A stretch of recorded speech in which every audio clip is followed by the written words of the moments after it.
नमस्कार, मैं हूं सिद्धार्थ मिश्रा और आप देख रहे हैं भगवा 24। आज हम मौजूद हैं तुंगारेश्वर मंदिर पर, जहां पर अवैध तरीके से यहां पर पावती वसूली जा रही है। आइए जानते हैं यहां के लोगों से कि क्या इनका विरोध है इस मामले पर। नमस्कार, क्या नाम है और क्या पूरा विरोध है आपका? जय श्री राम। मेरा नाम हेमंत श्रीधर मटवणकर है। मैं राष्ट्रीय बजरंग दल की ओर से हूँ। देखो, बेसिकली तुंगारेश्वर अभ्यारण्य में कभी पैसा लिया जाता है, कभी बंद किया जाता है, कभी लिया जाता है, कभी बंद किया जाता है। अभी जब बीजेपी सरकार आई है तब भी सो कॉल्ड ये हिंदूवादी सरकार द्वारा ये बंद नहीं किया गया है। यहाँ पे प्रति भाविक 71 रुपया लिया जाता है, जो कि सरासर गलत है और इसके विरोध में हमने पत्र व्यवहार टाइम टू टाइम किया हुआ है। सबसे पहला पत्र व्यवहार हमने 22 तारीख को किया था। 22 मई को हमारे आयुक्त मतलब वसई के लेवल में, वीवीएमसी के लेवल में, क्योंकि हमको लगा वीवीएमसी के अंतर्गत आता है, तो इसके अंततः वीवीएमसी ने हमको पत्र व्यवहार का उत्तर दिया कि भाई ये जो वन विभाग का काम है हमारे अंतर्गत नहीं था, हम इसमें कुछ हस्तक्षेप नहीं कर सकते। तो उसके बाद गणेश नाइक जी, जो हमारे इधर के पालघर के पालक मंत्री भी है, साथ ही में हमारे वन विभाग मंत्री भी है, तो उनको हमने लेटर दिया है अगस्त 6 तारीख को। तो उसका फॉलोअप लेने को 2 बार हम मंत्रालय गए, मगर मंत्रालय से हमको रिजल्ट कुछ भी नहीं आया।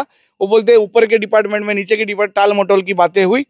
शुक्रवार को कोइंसिडेंटली बीजेपी ने अचानक बिना किसी पब्लिसिटी के गणेश नाइक जी को यहाँ पे बुलाया था। तो उनको मैंने तभी पूछा, मेरा टोकन नंबर भी इधर, टोकन नंबर 228 था मेरा, ये 228 मेरा टोकन नंबर है। तो मैंने तभी उनसे सवाल पूछा, मैंने साहेब हे अजूनपर्यंत का घेतलं जात आहे? बोलते तो बंद केलंय। मैंने नाही साहेब, बंद नाही केलंय, तुम्ही वाटल्यास विचारून घ्या तुमच्या अधिकाऱ्यांना। तो मेरे सामने उनके पीए को उन्होंने बोला कि अब मैडम ला फोन लाओ। तो कौन से मैडम को फोन लगा, आई डोंट नो। मैडम का फोन लगा के उन्होंने मेरे सामने स्पीकर पे रखा था। मैडम, ते तुंगारेश्वरचे पैसे अजून आकारले जातात का? तो मैडम ने बोला हो, आपण चालू ठेवलंय सर। अरे देवाच्या दर्शनात कसले पैसे लागतात, बंद करा ते, बंद करा। मी गेलेच पण बोललो बंद करा, तुम्ही अजून बंद नाही केलं ते? नाही सर, बरं ठीक आहे, आता पण ते बंद करून टाका, ऐसा बोल के उन्होंने फोन रख दिया। तो मैंने बोला साहेब माझं लेटर द्या ना। नाही, ते लेटर साहेबांकडे जमा झालं, ते बघा त्यांनी ते हिरवी टिक मारली आहे ना, म्हणजे तुमचं काम कन्फर्म होणार। बोला ठीक है, मेरे को लगा आश्वासन मिला, मैं खुश हुआ। मैंने उस दिन लाइव वीडियो भी बना कि अपना काम हो गया, अभी से तुंगारेश्वर में सब भाविक फ्री ऑफ कॉस्ट साल के 12 महीने जा सकते, 365 डेज जा सकते। मगर सोमवार को इनमें थोड़ी इंसानियत है, इसलिए श्रावण महीने में और सोमवार को ये लोग पैसा नहीं लेते। मगर आज मंगलवार है, मंगलवार होते हुए इन्होंने आज सुबह से लेकर अभी तक ये लोग ने लगभग 171 भाविकों से 71 रुपीज़ वसूला है। इसके बाद गाड़ियों का कितना पैसा लिया, मैंने ये 141 फिगर उनके पास से हमको मिला है। तो ये क्यों चालू है यही मुझे में समझ में नहीं आ रहा, क्योंकि जबकि आपके अधिकारी बोल रहे ये बंद करना है। तो ये सिर्फ जुमलेबाज सरकार है, इससे ज़्यादा कुछ नहीं है। आपने यहाँ पर बीजेपी को घेरा है, लेकिन ये जो वसूला जा रहा है, जो फाइन पैसे लिए जा रहे हैं, वो तो जब बीवीए की यहाँ पे सरकार थी तब से लिए जा रहे हैं, और आप भी एक बीवीए के कार्यकर्ता रह चुके हैं, तो आप इस पे बीजेपी को ही क्यों घेर रहे हैं? देखो, मैं क्या बोल रहा हूँ, पहले जो सरकार ने किया एब्सोल्युटली राइट, तो उसने जो किया वही आप करो, तो आप में उनमें बदलाव क्या? क्या आप भी बोलोगे 35 साल तक मैं खाऊंगा उसके बाद बंद करूंगा? क्योंकि आपके बोल वचन वही रहते हैं कि 35 साल की गंदगी साफ करने को टाइम लगेगा, तो आप भी 35 साल खाओगे उसके बाद साफ करोगे, यही कहना है आपको? मतलब आप बोल रहे हैं कि 35 साल में गंदगी हुई है, ऐसा वो लोग बोलते हैं, ये उनके डायलॉग है। आप जब बीवीए में थे तभी से आपने देखा है कि तभी से? हाँ, तो तभी हमने 2 बार बंद करवाया। आमची वसई करके एक सामाजिक संस्था है, उन्होंने बंद करवाया था, मैं तभी उसमें काम करता था। उसके बाद बहुजन विकास आघाड़ी में आने के बाद भी अप्पा दादा ने 2 बार यहाँ पे पत्र व्यवहार किया और उन्होंने बंद करवाया था। मगर अचानक से ये फॉरेस्ट डिपार्टमेंट का क्या बोलते हैं, मूड स्विंग होता है, या उनको क्या मूड आ जाता है, क्या चुल जल जाती है, ये लोग अचानक से चालू कर देते हैं।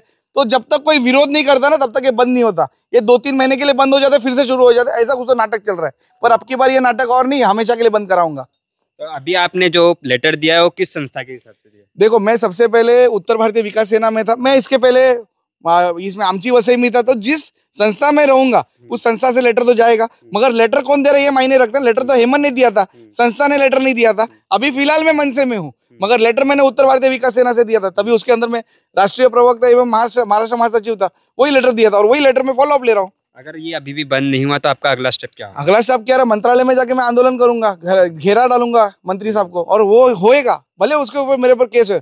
महादेव को मैं करमुक्त करके रहूंगा। हमारे साथ उत्तर भारतीय विकास सेना के भी लोग साथ में खड़े हैं, आइए जानते हैं कि उनका इस विषय पे क्या कहना है। क्या कहेंगे सर इस विषय पे? सबसे पहले गौ माता की जय, जय श्री राम। कहना तो यही चाहेंगे भैया कि अगर आप सुबह आते तो आपको शायद दिखता है यहाँ पे कि रोड जो बन रहा है यहाँ पे, वो महादेव ट्रस्ट वाले बनवा रहे हैं। आगे जो रोड भी बनी है, जो ब्रिज बनी है, वो भी सब महादेव। तो ये जो 71 रुपया हमसे लिया जा रहा है, ये जा कहाँ रहा है? पहली बात। दूसरी चीज, ये क्या वो जो पावती हमें मिल रही है, दिखाता हूँ मैं, ये पावती जो है क्या ये सच वाली पावती है या इसी छाप के आप हमसे लिया जा रहा है, ये भी हमको पता सवाल है आपका। हाँ, बराबर, हमको कुछ पता ही नहीं इस चीज का।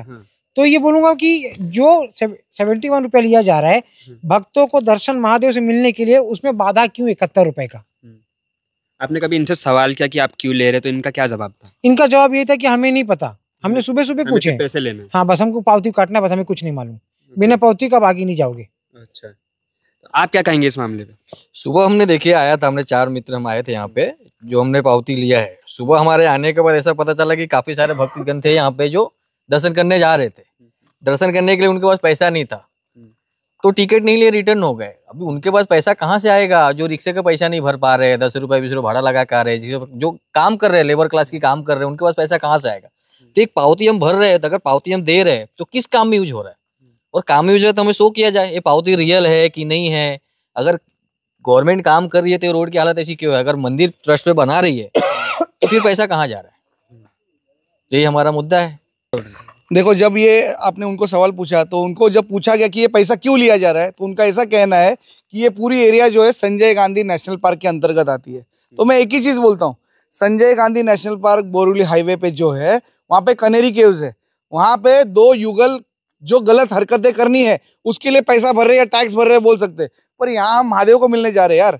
आप बच्चों से 38 रुपीज ले रहे, जो खुद भगवान का रूप है, उनको भगवान से मिलने के लिए 38 रुपीज ले रहे, बड़ों से 71 रुपए ले रहे। ये कहाँ का न्याय है? ये कर मुक्त होना चाहिए। पांडवकालीन मंदिर है और ये होगा।